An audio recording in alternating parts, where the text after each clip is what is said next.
Le parcours d'Emmanuel Macron jusqu'à la présidence est tout simplement remarquable. Son ascension rapide dans la politique française a captivé les observateurs du monde entier. Macron, un nouveau venu sur la scène politique, a brisé les codes traditionnels. Il a offert une nouvelle perspective et une approche centriste. Cet essai explorera la vie et la carrière de Macron. Il examinera les étapes clés qui l'ont conduit à devenir le président de la France. L'histoire de Macron est significative à plusieurs niveaux. Il incarne le visage changeant de la politique française. Il représente une génération prête à défier les normes établies.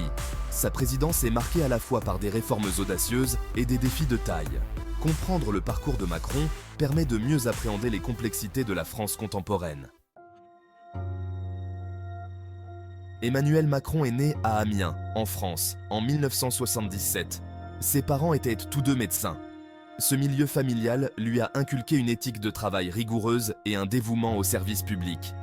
Dès son plus jeune âge, Macron a fait preuve de curiosité intellectuelle et d'une passion pour l'apprentissage.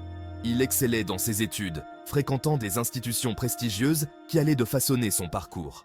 Le parcours scolaire de Macron l'a mené au lycée Henri IV à Paris, réputé pour son programme rigoureux.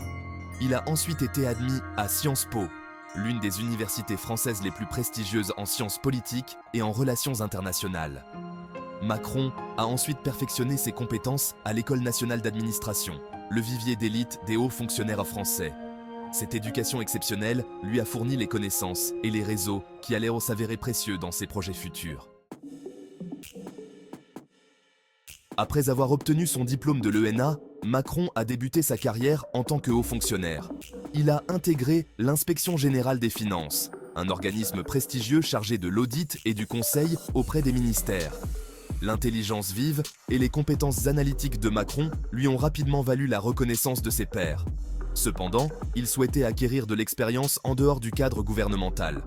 Macron a pris une décision audacieuse en rejoignant Rothschild & Cie, une banque d'investissement de premier plan. Cette décision en a surpris plus d'un, qui s'attendait à ce qu'il poursuive une carrière traditionnelle au sein de la bureaucratie française.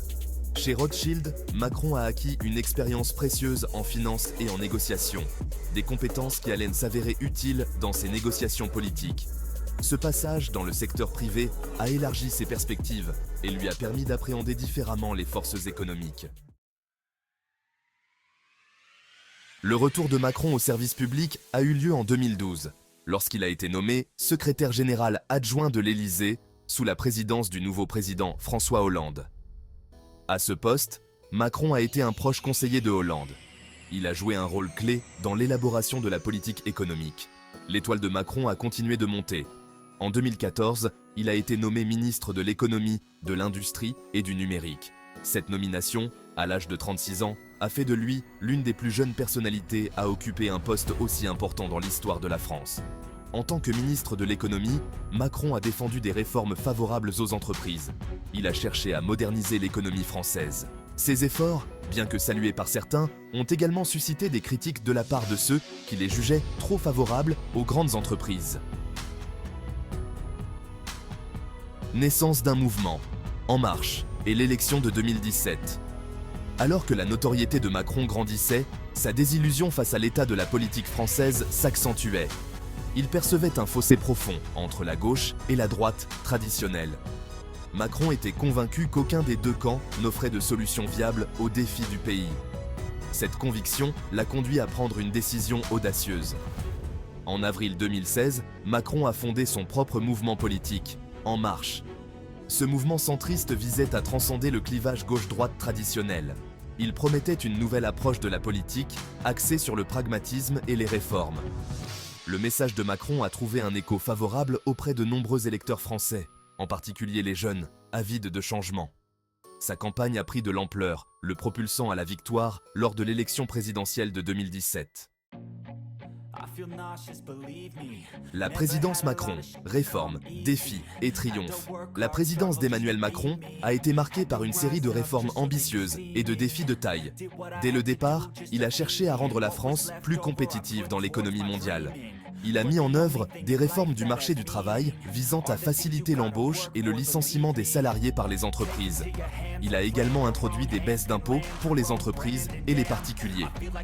Les réformes de Macron, bien que saluées par certains comme une modernisation nécessaire, ont déclenché des protestations et des grèves.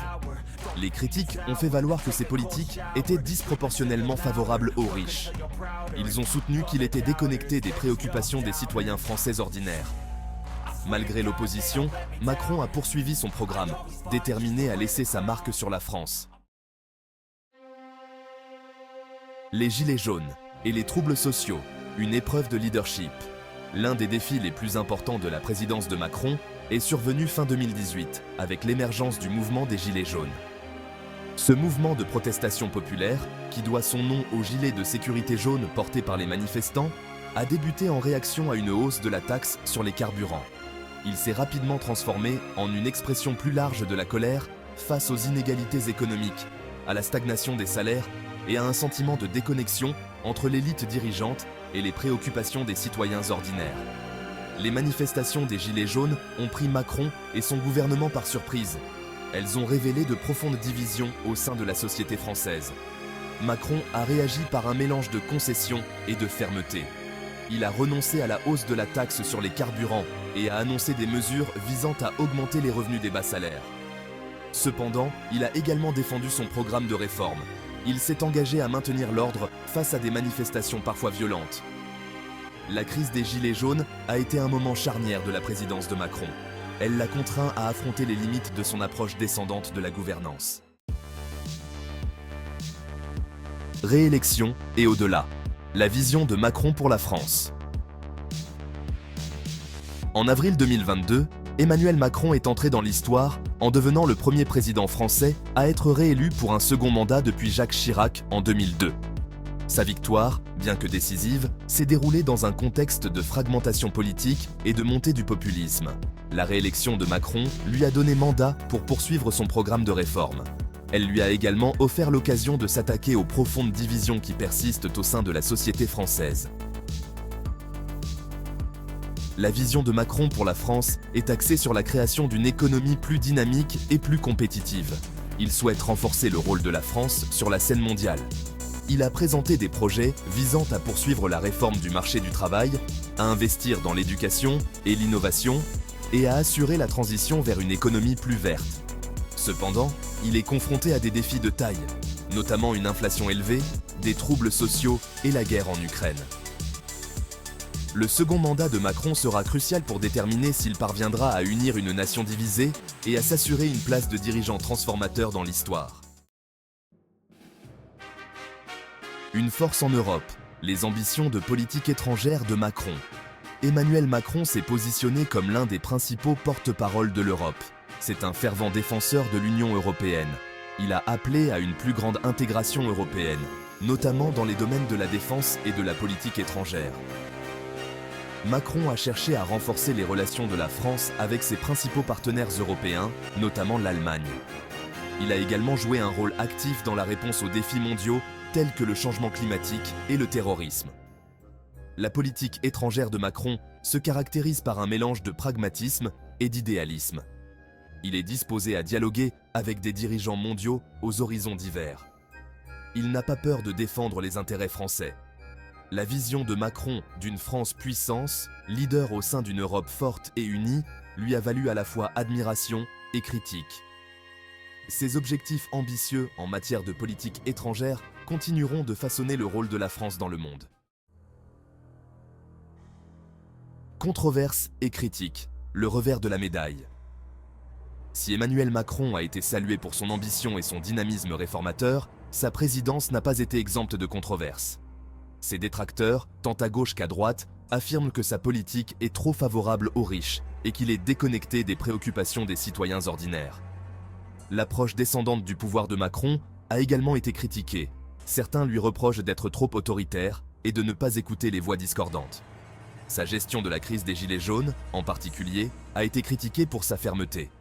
Les partisans de Macron rétorquent que ces réformes sont nécessaires pour moderniser la France et que son leadership est essentiel en cette période d'incertitude mondiale.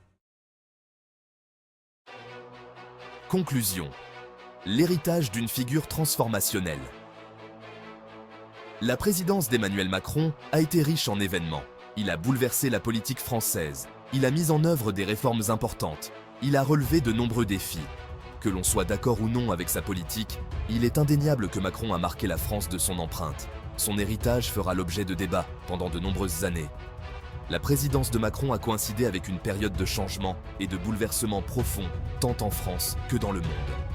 Sa capacité à naviguer dans ce contexte turbulent déterminera en fin de compte sa place dans l'histoire. Seul le temps nous dira s'il restera dans les mémoires comme un dirigeant transformateur ayant ouvert une nouvelle ère pour la France ou comme un président qui n'a pas réussi à unir une nation divisée.